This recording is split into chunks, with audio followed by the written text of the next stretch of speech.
Jeder reizende Patient, hätte man jetzt gar nicht vom Darm gesprochen, sondern von ihren Vergangenheit und Konflikten und so weiter.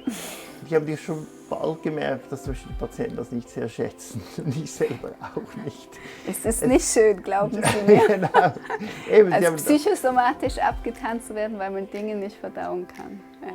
Genau, und dann habe ich gemerkt, dass das eben auch wissenschaftlich wirklich nicht stimmt. Nur schon evolutionär war ja der Darm zuerst. Herzlich willkommen hier bei Chronisch Ehrlich. Ich darf heute bei Professor Dr. Gregor Hasler sein. Wir sind hier in Freiburg in der psychiatrischen Klinik, sage ich das richtig? Korrekt, ja. Und wir sprechen heute über die Darm-Hirn-Achse.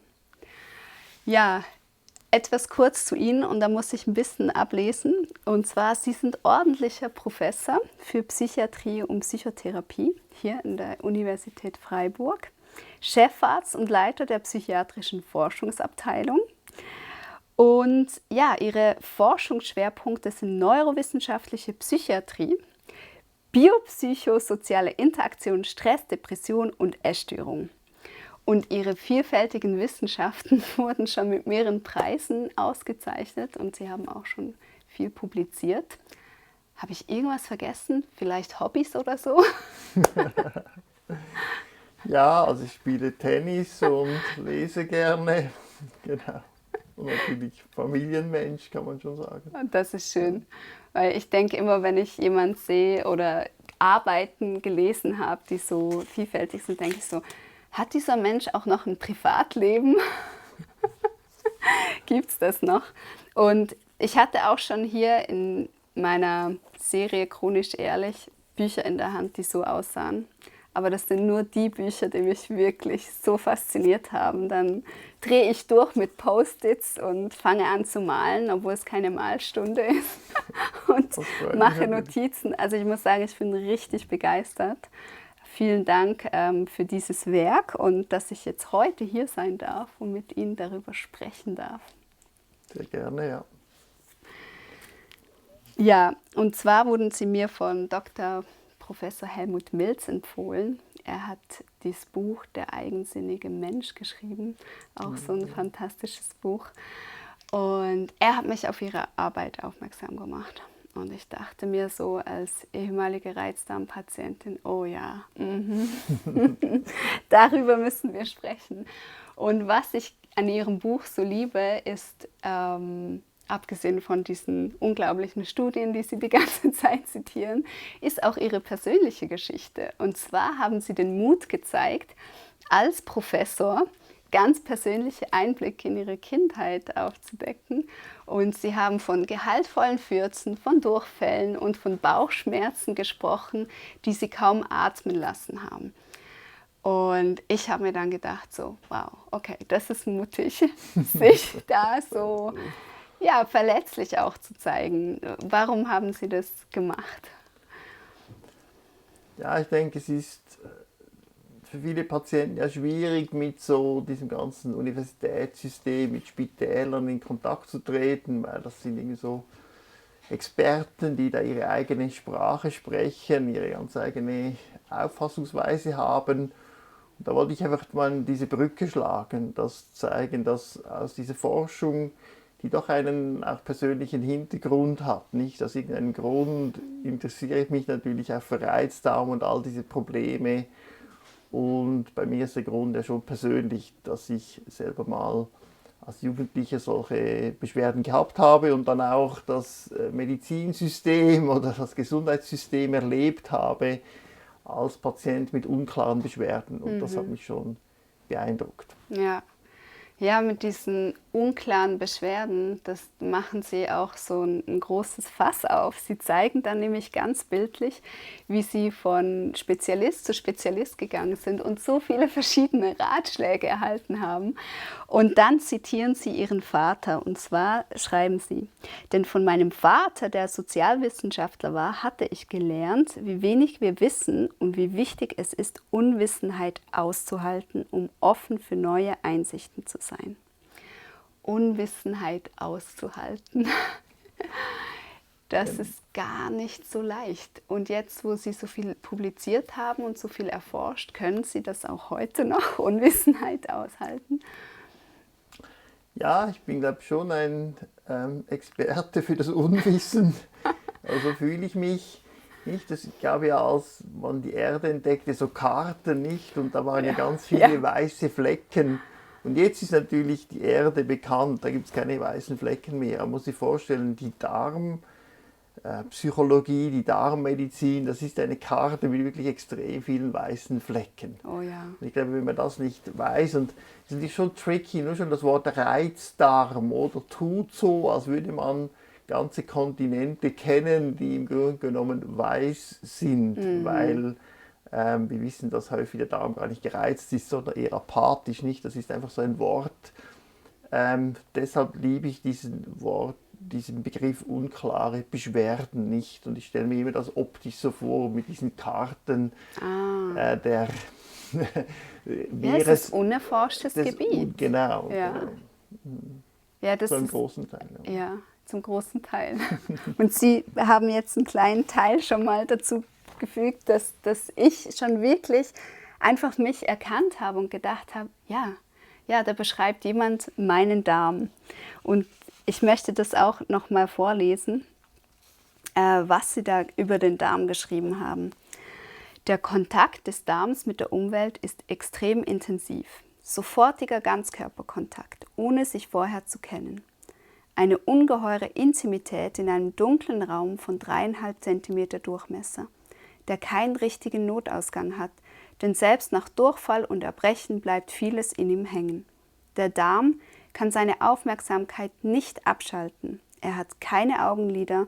Der Darm ist der Welt voll und ganz ausgesetzt. Er ist die Innenwelt der Außenwelt. Ich dachte mir, als ich das gelesen habe, wow, okay, mein armer Darm, was habe ich dir alles angetan? Ja, ist sehr poetisch geschrieben und es hat mich tatsächlich sehr berührt, weil wenn man schon jahrelang mit einer entzündlichen Darmerkrankung unterwegs ist, dann hat man eher so ein bisschen ein Hassverhältnis zu diesem Organ. Man denkt so, oh, wie kannst du mich im Stich lassen? Bei den anderen funktioniert das doch alles und bist du eigentlich mein Feind? Und ich hatte echt Tränen in den Augen, als ich das von Ihnen gelesen habe. Ich so dachte, oh wow, okay, so habe ich das noch gar nie betrachtet. Ja, das ist schon eine wichtiger Inhalt des Buches, aber ein Anliegen, dass man da mit dem Körper in ein freundschaftliches Verhältnis gerät, weil das passiert ja bei vielen Patienten, man kann so wie einen Hass entwickeln und dann kommen da Radikalkuren oder ich tue alles, einfach das muss stoppen und so in einen totalen Krieg kommt man da und das weiß man natürlich, dass das nicht gut ist. Das ist eben so am Anfang, ist ja das unklare Darmbeschwerden und da habe ich gedacht, was sage ich dann den Patienten nicht? Die haben mir eine Dissertation dazu geschrieben. Da ist mir aufgefallen, es gibt eben schon Dinge, die man sagen kann und das ist so ein Beispiel. Oder man kann schon sagen, so ein Krieg gegen den Darm ist nicht gut. Man kann andere Dinge auch sagen, man kann eigentlich Leute schon beraten, auch wenn man nicht alles weiß. Und das ist genau so eine Einsicht, die man einfach durch Erfahrung irgendwie entwickelt. Ja. Ja, und Ihre Einsicht geht noch weiter. Sie schreiben nämlich dann, Verdauen heißt die Welt ertragen, einstecken, auflösen, umwandeln, sich aneignen, hinter sich bringen, erkennen, verarbeiten und überstehen. Durch unseren Darm sind wir ganz nah dran an der Welt und sehr verletzlich. Es gibt keine Zeiten des Ausblendens und kein intellektuelles Wegdiskutieren. Ja, dieses intellektuelle Wegdiskutieren. Wie oft habe ich das gemacht als Reizdarmpatientin? Und wie oft habe ich rational verstanden, was mich stresst, aber die Ratio und der Darm, die waren irgendwie nicht connected. Ja, und Sie haben das so schön beschrieben, dass der Darm so vieles ausfechtet für uns. Können Sie uns da mehr darüber erzählen, wie eine Verantwortung übernommen wird vom Darm, was in der Außenwelt geschieht? Genau, dieses Wegdiskutieren oder auch die Radikalkur ist ja schon manchmal möglich. Bei der Milz, die kann man einfach rausschneiden, es gibt noch andere Organe, aber der Darm ist wie too big to fail, oder kann man sagen. Das ist Ja. der ganz große Player. Man muss sehen, evolutionär hat alles mit dem Darm begonnen. Diese kleinen Polypen, das sind echt Darmstücke. Und darum hat sich alles entwickelt. Und das Hirn, kann man so sagen, ist echt schon da, den Darm zu steuern oder richtig zu füttern. Also der Darm ist halt so zentral, weil wir eben diese Umweltinteraktion haben, die ganze Nahrung aufnehmen, dass man da irgendwo ausgeliefert ist. Man muss einfach die extreme Macht, die extreme Funktion des Darms anerkennen. Es geht nicht ohne, oder man muss irgendwie in eine Partnerschaft kommen. Ja. Ja, also der Titel von ihrem Buch, und hier haben wir auch die neue Ausgabe, die ist die Darm-Hirn-Connection. Warum nicht Hirn-Darm-Connection? Ja, das habe ich dann eben auch gemerkt, dass da noch vor 30 Jahren so eine in der Psychiatrie oder Psychosomatik vor allem so eine psychogene Theorie herrschte. Man hat das Gefühl, wenn man irgendwie Schmerzen hat, das ist dann psychogen. Also jeder Reizdarmpatient, hätte man jetzt gar nicht vom Darm gesprochen, sondern von ihren Vergangenheit und Konflikten und so weiter. Und ich habe das schon bald gemerkt, dass zum Beispiel die Patienten das nicht sehr schätzen und ich selber auch nicht. Es ist nicht schön, glauben Sie mir. Genau.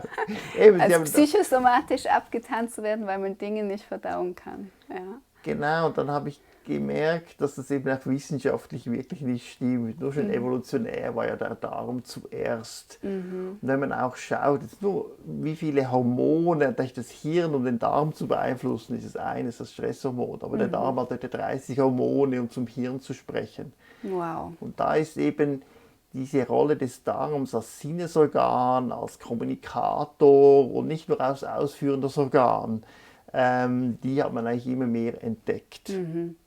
Ja. Und klar, jetzt da die neueste Forschung, weshalb ich dann das auch Buch geschrieben habe, oder der wirkliche Durchbruch ist mit den Darmbakterien, oder wo man doch gesehen hat, die ganzen Darmbakterien, ohne zu wissen genau welches, aber bei Tieren, wo man die ganzen ersetzen kann, dass die einen extremen Einfluss haben, auch auf unsere Persönlichkeit, auf unser Sozialverhalten. Das hat dieser Theorie dann letztlich zum Durchbruch verholfen. Nicht die Anzahl Hormone überzeugt noch nicht alle, aber diese Experimente, dass man eigentlich über die Steuerung, Veränderung der Darmbakterien Menschen oder also Tiere ängstlicher oder mutiger oder autistischer machen kann, das zeigt doch ganz klar, die Kommunikation ist auch von unten nach oben und nicht nur umgekehrt. Unbedingt. Ja, Sie schreiben das auch bei der chronisch entzündlichen Darmerkrankung. Und zwar, dass die Ursachen von CED bekannt sind. Das ist jetzt für Sie vielleicht nichts Neues. Aber für mich, die jahrelang an einem entzündeten Magen-Darm-Trakt gelitten hat, ich habe da nie so detailliert erklärt bekommen, was eigentlich die Ursache war. Es war einfach, das Symptom wurde benannt. Sie haben eine Entzündung, Frau Bucher. Genau. Aber Sie schreiben hier, es handelt sich um eine Störung des Immunsystems, die gehäuft in industrialisierten Ländern auftritt. Wenn das Immunsystem versucht, Viren und Bakterien zu bekämpfen, greift es Zellen des Magen-Darm-Trakts an. Dies führt zu entzündlichen Darmgeschwüren, Vernarbungen, Abszessen und Fisteln. Industrielle Nahrung, Umweltgifte und wie schon erwähnt, Bakterien, Viren, Rauchen, Schmerzmittel wie Diclofenac und Ibuprofen sowie psychischer Stress sind bei der Verursachung beteiligt. Warum hat mir das niemand gesagt? Das weiß ich auch nicht, weil diese Informationen habe ich natürlich von Gastroenterologen. Ja. Ist natürlich schon so, dass diese Ursachen, das sind so allgemeine Ursachen in der Bevölkerung. Es sind nicht ihre spezifischen. Das ist vielleicht ein Grund, weshalb man dem Patienten das nicht sagt. Nicht, es ist ja anders, wenn Sie jetzt eine Tuberkulose haben und eine Covid, da kann man genau nachtracen, welches Virus, woher das kommt. Das ist hier natürlich nicht gemeint. Das sind einfach allgemeine Risikofaktoren und es bleibt noch vieles unbekannt. Aber ich denke schon, dass man halt hier viel Zeit braucht und dieses Unwissen dann aushält. Oder? Es braucht eine Gesprächsführung, wo ich sage, primär weiß ich auch nicht alles, aber ich weiß ein bisschen etwas. Und ich glaube, viele Ärzte oder Fachleute vermeiden ein bisschen diese Art von unklare Situation. Dafür lieber sagen psychosomatisch. Genau, Psychosomatik hat sich da eine unheilige Allianz und da haben wir gedacht, liebe den Patienten zum Psychosomatik geschrieben. Der Psychosomatik war auch so genügend Narzisst zu sagen, ja, ich verstehe das natürlich alles, kein Problem, das ist ja alles psychogen. So hat sich das so eine psychosomatische Tradition entwickelt, die ich gar nicht gut fand. Und das nähert sich jetzt ja an, oder? Der Psychosomatik muss wirklich mal was von Darmbakterien verstehen. Unbedingt. Aber auch der Gastroenterologe muss einfach verstehen, dass es Zeit braucht, dass man mit dem Patienten sprechen muss. Das habe ich ja schon gemerkt, dass der Patient mehr profitiert vom Gastroenterologen, der sich wirklich viel Zeit nimmt, als jemand, der jetzt einfach sagt, aha, Darmbeschwerden, wie war dann Ihre Kindheit nicht? So, auch dieser Zusammenhang ist dann hochspekulativ. Ja. Ja, Sie haben in Ihrem Buch auch viele Dinge aufgezählt, die unser Nervensystem beruhigen, wie Yoga, also, und das wirklich aus Forschungsberichten. Also Sie zählen ja nicht nur Sachen auf, die jetzt hobbymäßig gut tun, sondern wo wirklich Forschung betrieben wurde. Also Yoga war da dabei, Meditation, Atemübungen, dann auch Traumata aufarbeiten. Und von meinem Bericht ist es so, ich habe all die Sachen gemacht und ich liebe sie. Also ich habe sie in meiner Tagesroutine implementiert und sie haben mir geholfen, in diesen Schmerzphasen mit dem Schmerz umzugehen, ihn zu überwinden. Gerade Atemtechnik, eine wunderbare Sache. Aber schlussendlich hat für mich eine Ernährungsumstellung, das war für mich der radikale Gamechanger. Und Ernährung haben sie auch eher hinten im Bereich. Ja. Und da haben sie auch gesagt, aber Achtung, da gibt es auch extreme Sachen, die dann auch wieder natürlichen Einfluss haben auf das Mikrobiom.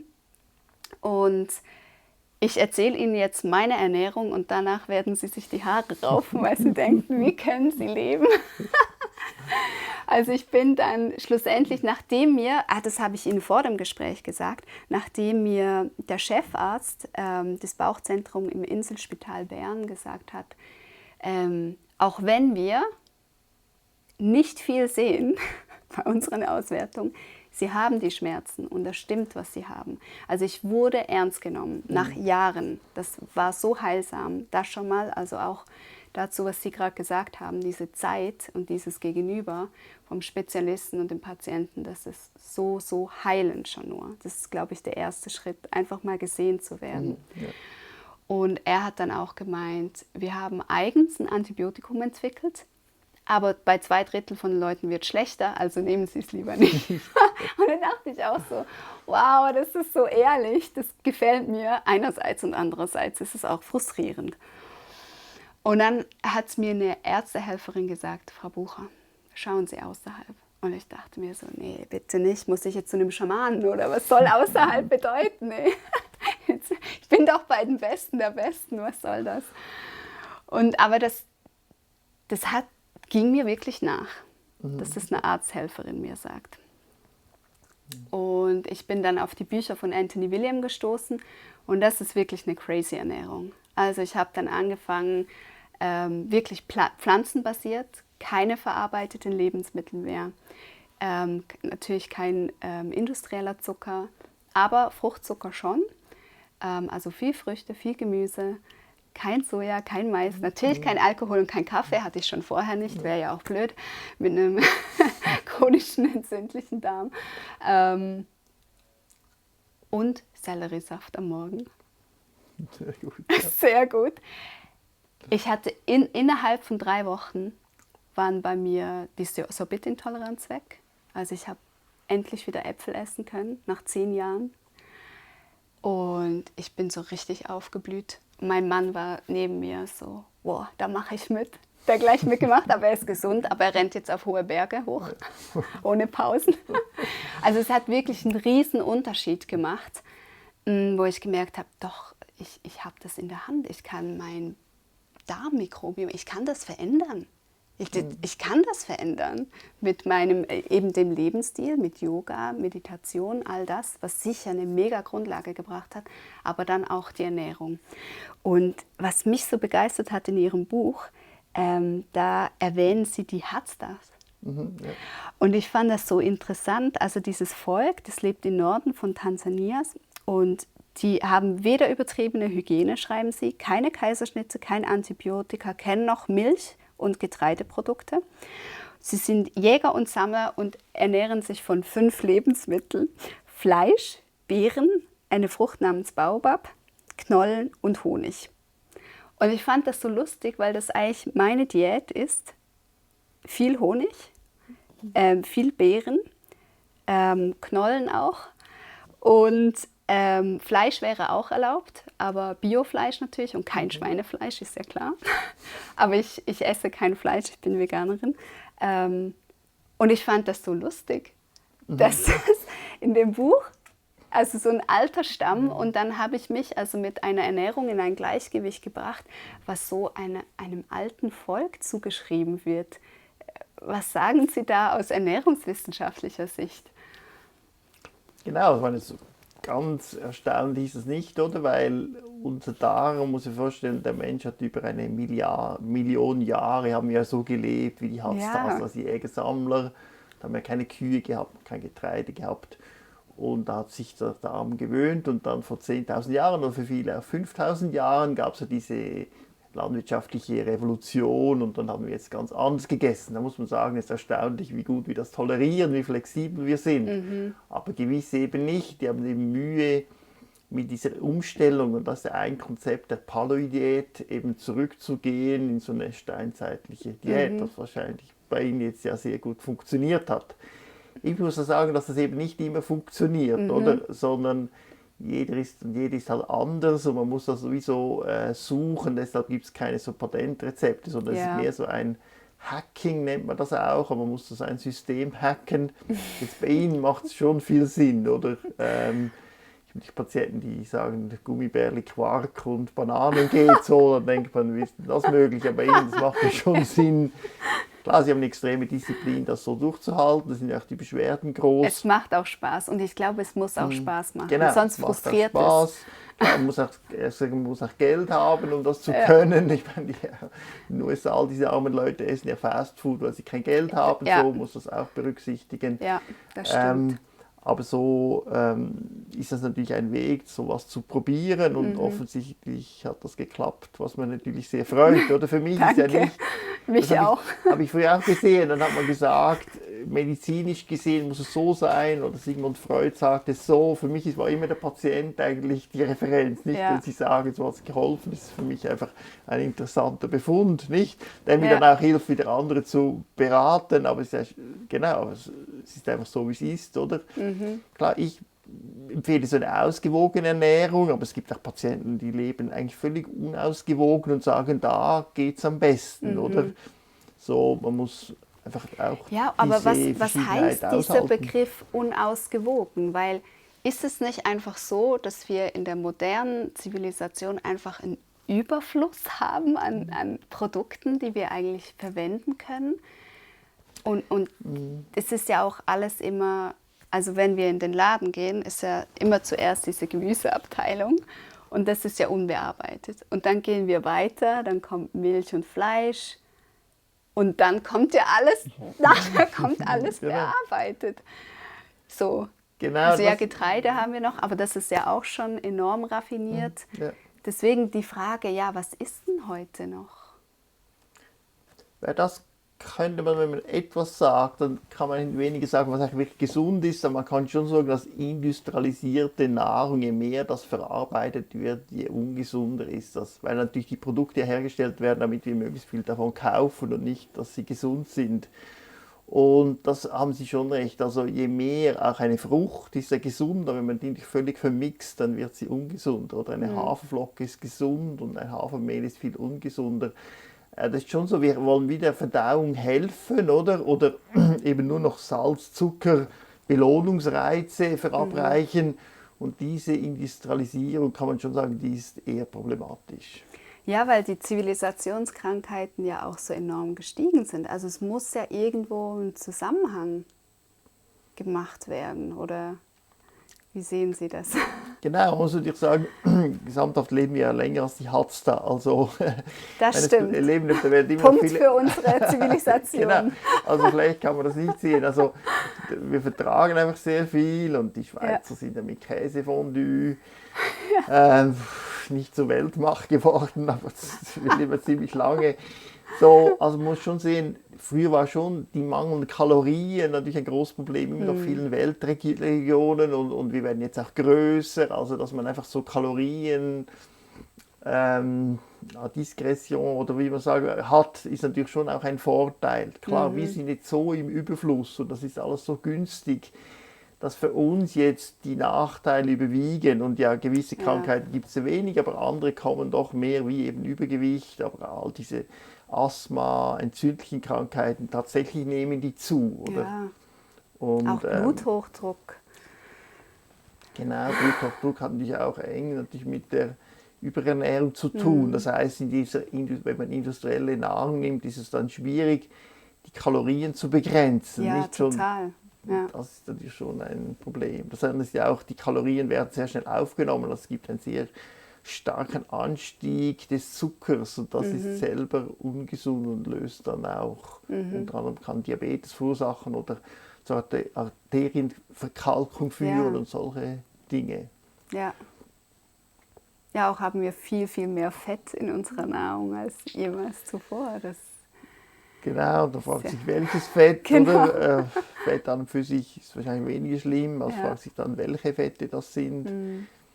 Genau, man kann dann leider nicht sagen, das und das gesund. Also zum Beispiel diese Lebensmittelzusätze, da bin ich auch eher kritisch, weil da nimmt man irgendetwas heraus und man muss eben diese Karte sehen, wie auch vieles unbekannt ist. Dann weiß man, dieses Vitamin ist gut und dann gibt man das in extrem hoher Dosis.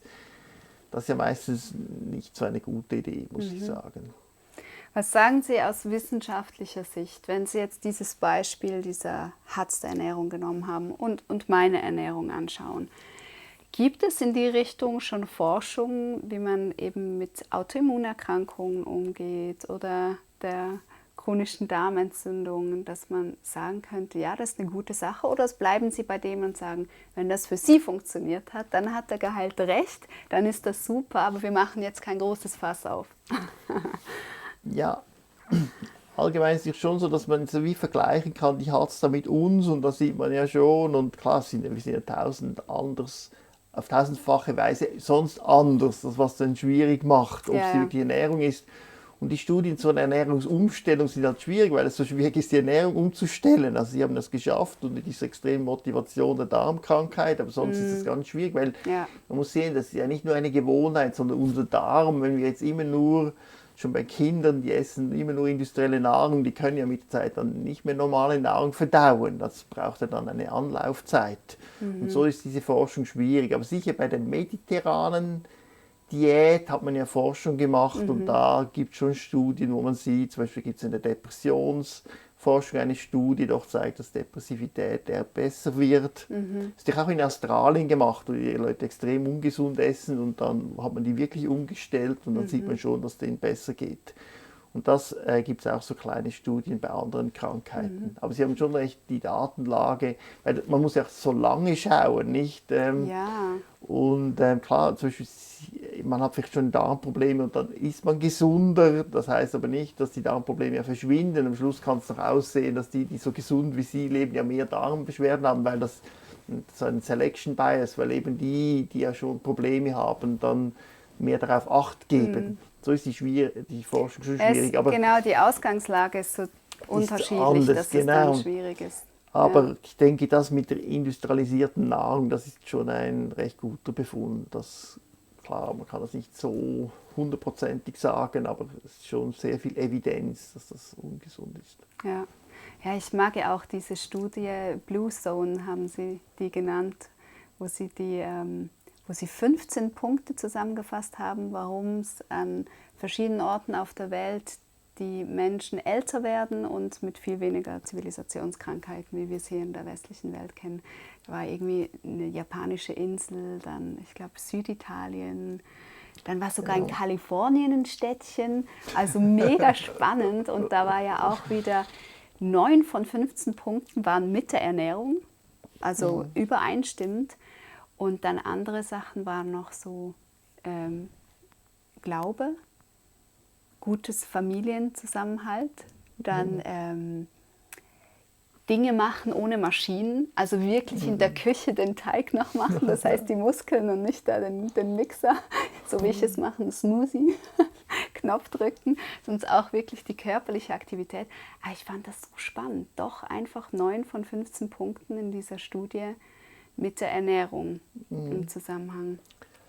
Genau, das sieht man eben schon bei der Ernährung, dass eben Ernährung sprechen ja immer so diese Zusammensetzung, da kann man eine Liste machen, aber es ist schon noch mehr, oder? Häufig ist eben auch die Zusammensetzung wichtig und da sieht man schon Japan, Italien, die sind ja werden am ältesten, und die haben eben so Traditionen, nicht so einen Caprese-Salat, haben sie eine Tomate, die echt schon viel Zucker drin hat, aber indem man dann noch etwas Käse dazu gibt, Olivenöl und so wird dann dieser Zuckeranstieg im Blut gedämpft. Also es ist auch diese Kombination der Speise. Oder bei den Pasta werden doch manchmal so Bohnen reingetan, die auch ein bisschen stopfen und die dann auch diesen Zuckeranstieg durch die Pasta reduzieren. Das sind ganz clevere Kombinationen. Und deshalb bin ich eigentlich ein großer Fan von diesem traditionellen Essen, sei es japanisch oder italienisch, aber es ist schwierig, die zu schlagen, weil die haben so viele hunderte von Jahren Erfahrung, sind da reingegangen in diese Speise, das Lebensmittel. Genau, das ist sicher ein Faktor. Das andere ist das Soziale, was ja mit dem Essen zusammenhängt. Das sehe ich halt immer wieder. Wenn das Essen wichtig ist, ist das auch das Soziale wichtig. Man nimmt sich ja dann mehr Zeit und dann kann man auch mittags essen sprechen mit der Familie. Es geht dann auch in diesen Rhythmus über, nicht, dass man einen regelmäßigen Rhythmus hat, was extrem wichtig ist, zum Beispiel bei der Depressionsprävention. So ist halt das Essen mit ganz vielen Dingen dann noch verknüpft. Und Sie haben jetzt das schön aufgezählt. Wenn das alles stimmt, dann hat man schon eine Chance, oder bei diesen Ländern, dass die Personen tatsächlich älter werden. Ja. Ja, ich denke, etwas ganz Spannendes, was Sie auch in Ihrem Buch erwähnt haben und Essentielles, ist Schlaf und weniger Stress. Ja. Ja, das ist auch etwas, wo wir in unserer leistungsorientierten Gesellschaft dann uns selber sehr schnell übergehen. Noch das erledigen, noch das und danach war schon ein zweites Auto, jetzt hier noch Vollgas geben. Genau, ob die Autos schlecht sind, weiß ich nicht, mehrere, aber sicher, das war ja Nee, aber als Druck, als eigener Druck zu sehen, jetzt muss ich ja noch mehr leisten. Genau, dass man so eine Leistungsspirale kommt. Was man sicher sagen kann, ist eben beim Schlaf, dass so ganz kurz Schlafen ungünstig ist. Da habe ich ja eine meiner meist zitiertesten Studien. Das kann man jetzt überall in Annabelle lesen. Wobei man muss schon sehr kurz schlafen, so 6 oder 5 Stunden, dass man dann mehr Appetit hat und mehr isst und das zum Übergewicht Also Sie bringen das ja in Zusammenhang, wenig Schlaf, Übergewicht. Genau. So. Also wenig Schlaf führt zu Übergewicht. Das haben dann hunderte von Studien belegt, die hatten einfach longitudinal, sonst weiß man nicht, ist mehr das Essen, das zum kurzen Schlaf führt, aber es ist tatsächlich so, der Weg ist klar, man schläft kurz, das kann man zum Teil auch merken, wenn man irgendwo kurz schlafen muss, nur schon einmal kurz schlafen erhöht bei den meisten Leuten den Appetit und dann isst man mehr. Und so ist es eine Möglichkeit, wenig zu essen, ist auch regelmäßig und auch genügend lang zu schlafen. Ja. Ja, Wahnsinn. Also ich würde mir ja natürlich wünschen, aber ich weiß, das sage ich, weil ich mich überhaupt nicht mit Studien auskenne. Und wenn ich mal eine starten würde, würde ich denken, oh, wie viel Arbeit ist das eigentlich? Wie präzise muss man sein? Dass die Ernährung, die ich gemacht habe, die ich so gelernt habe, dass man die echt einfach mal testen könnte bei vielen chronisch Erkrankten. Aber ich fand das jetzt interessant, wie Sie gesagt haben, man muss auch immer die Ausgangslage anschauen. Und ja, das macht es natürlich das Ganze noch komplizierter. Wäre es trotzdem mal möglich, sowas nachzuforschen? Oder wird das mal gemacht in Zukunft?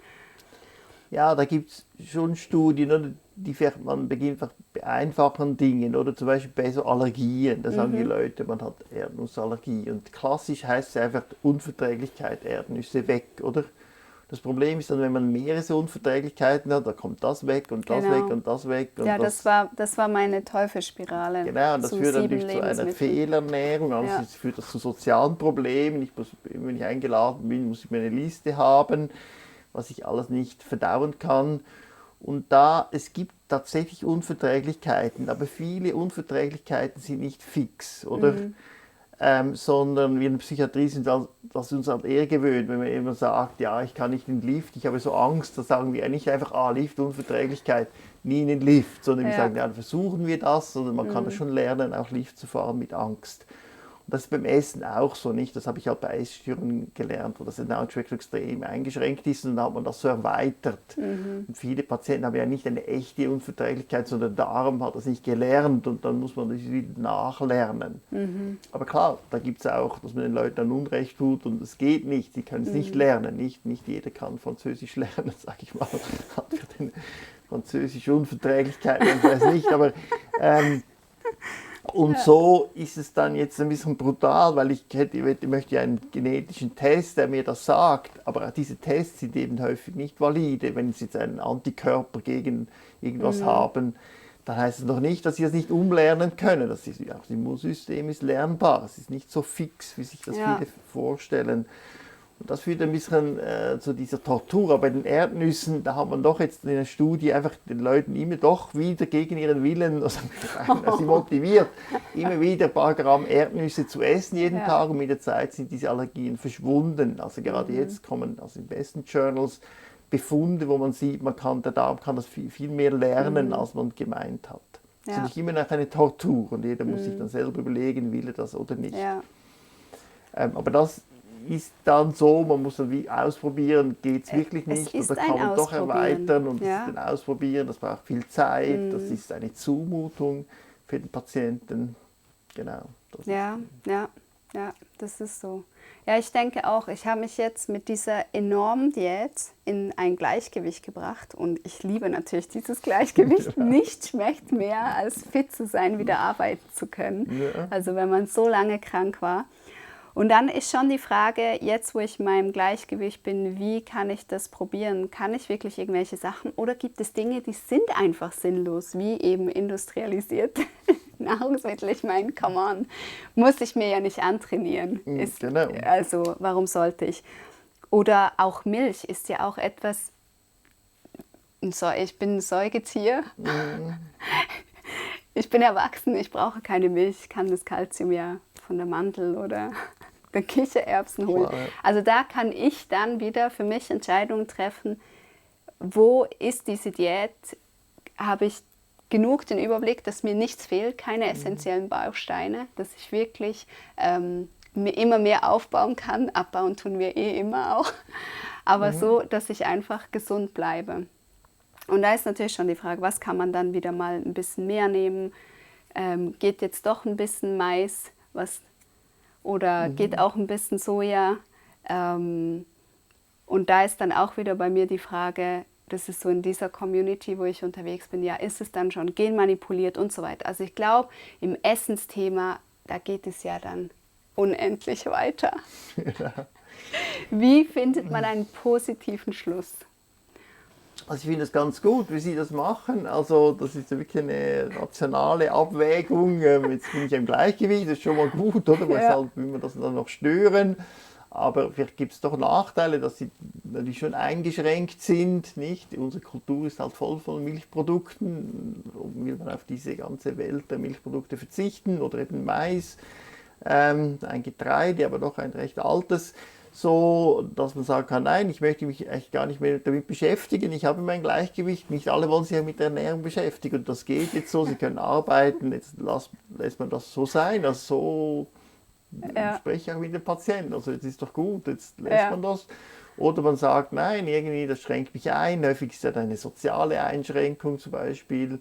Und dann kann man sagen, gut, jetzt gehen wir neue Wege, versuchen wir Neues aus, aber das gefällt mir eben, dass man so auf Augenhöhe spricht und dass man Vor- und Nachteile analysiert, dass man dann auch sehr systematisch so Tests durchführt, geht das nicht, genau so.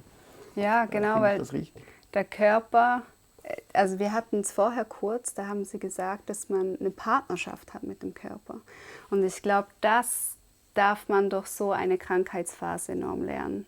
Dass der Körper nicht der Feind ist, sondern dass man Partner ist und dass man sich gegenseitig beobachtet und sagt, hey, geht das jetzt oder geht das nicht? Oder auch, macht eine Sache mir noch Angst, weil sie früher schlimme Dinge ausgelöst haben. Und ist die Angst so groß und dann wäre ja mein Nervensystem auch wieder komplett alarmiert und dann wäre ich ja auch wieder aus dem Ungleichgewicht. Also es ist immer ein Kommunizieren. Genau, da haben Sie schon recht, da hat es wie so eine Ähnlichkeit mit der Traumatherapie, wo ich auch sagen kann, ich lasse das Trauma jetzt einfach mal sitzen oder gibt es Möglichkeiten, das anzugehen, ohne dass ich dann total durcheinander komme. Es ist schon so, es hat Ähnlichkeiten, oder? Der Darm, das hat auch ein Nervensystem, das kann übrigens auch traumatisiert werden, das kann sich auch wieder erholen, so, es hat eine gewisse Ähnlichkeit. Man spricht dann auch von Nahrungsexposition, wie bei Traumaexposition, wo man das wieder ausprobiert. Nahrung ist ja komplex, in welcher Kombination, in welcher Dosierung und so. Aber ich finde dieses genau partnerschaftliche Denken eigentlich gut. Ja, das haben Sie auch immer wieder erwähnt im Buch mit dem Traumata. Da habe ich auch eine Therapie gemacht, eine Traumatherapie. Und zwar ab dem Punkt, wo ich körperlich wieder stabil war. Aber meine Erfahrung war, als ich noch so instabil war und wirklich erschöpft, also ich bin ja in dieses Erschöpfungssyndrom rein und hatte Fibromyalgie, also am ganzen Körper Schmerzen. Und ich hätte es dann nicht geschafft, mich auf Ebenen zu begeben, die dann noch irgendwie meine Kindheit beleuchten würden. Also ich hätte die Resilienz nicht gehabt. Und durch diese Ernährungsumstellung, wie ich schon gesagt habe, wo ich aufgeblieben bin und wieder diese körperliche Kraft hatte, hatte ich dann diese Resilienz, die Sachen wirklich anzuschauen. Warum war mein Nervensystem so blank? Und das fand ich so interessant, dass ich dann mit der Nahrung eine Reinigung machen konnte, eine Darmreinigung. Und dann später, als der gereinigt war, der Körper auch noch in meinem Erlebten, also auf dieser Ebene. Genau, es ist eindrücklich, es braucht eine gewisse Stabilität für die Traumbehandlung, es braucht übrigens auch eine Stabilität für die Ernährungsumstellung, die man erreichen muss, das bedingt sich und wenn man die Stabilität hat, kann man eben wieder Schritte machen und eben die Voraussetzung ist ja letztlich immer die Neuroplastizität im Gehirn und im Darm, die das überhaupt ermöglicht. Das sind eben nicht Organe, die einfach so degenerieren oder Leberzellen, die einfach absterben, sondern es ist eben plastisch, oder? Die sind lernfähig. Klar, diese Art von Lernen ist nicht schmerzhaft, wo man... Ist schmerzhaft, ja. Eben Verletzungen aufarbeiten kann, wo man eine gewisse erste Narbenbildung hat, aber das dann irgendwie nachbessern kann. Genau. Ja. Und immer wieder, die Voraussetzung ist genau so eine gewisse Stabilität zu haben, wo das möglich ist. Ja, das stimmt. Ja, es ist so interessant, weil das genau das ist, was Sie in Ihrem Buch beschrieben haben. Also Sie haben gesagt, Sie haben Punkte aufgeschrieben, die hatte ich vorher im Gespräch schon erwähnt, wie Atemübung, Meditation, Yoga, Bewusstseinsübung. Das hat für mich so die erste Stabilität gebracht, weil ich war im Bett, ich war krank, ich konnte nicht mehr, ich war arbeitsunfähig. Meditieren kann man, auch geführte Meditation, auf den Atem konzentrieren auch. Und dann hatte ich die Resilienz, die Ernährung anzugehen. Und wenn das nur war, dann esse ich halt eine Banane und so weiter. Das muss ja nicht gleich ein 5-Sterne-Menü sein. Und dann danach die Resilienz für die tiefen Traumatherapie.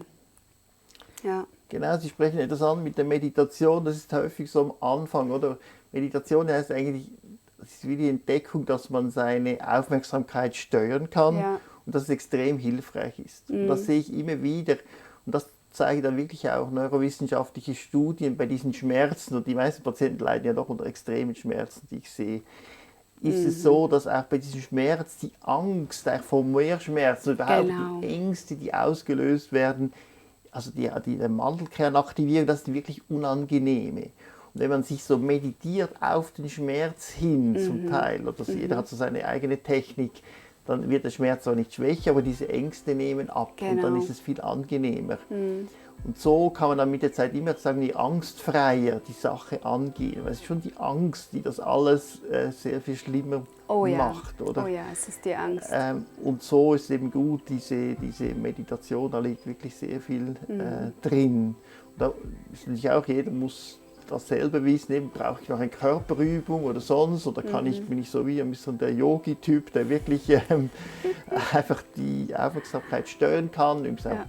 Lesen ist wie eine Art Hypnose, wo man so in eine andere Welt tauchen kann. Also ich denke, man muss da ganz offen sein. Es ist nicht jeder der Typ für den 3-wöchige Stillschweigen irgendwie Seminar auf dem Beatenberg oder so. Also sage ich nur, Obwohl der Beatenberg sehr schön ist.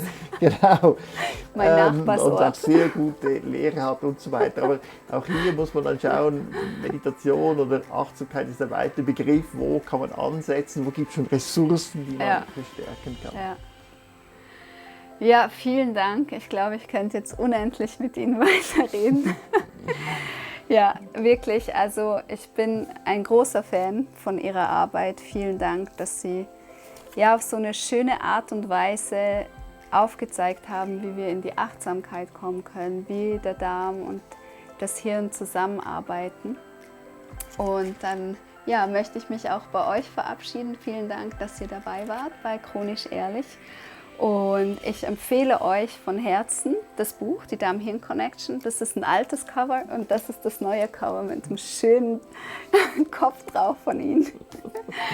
Ja, danke vielmal fürs Einschalten und bis zum nächsten Mal. Ciao!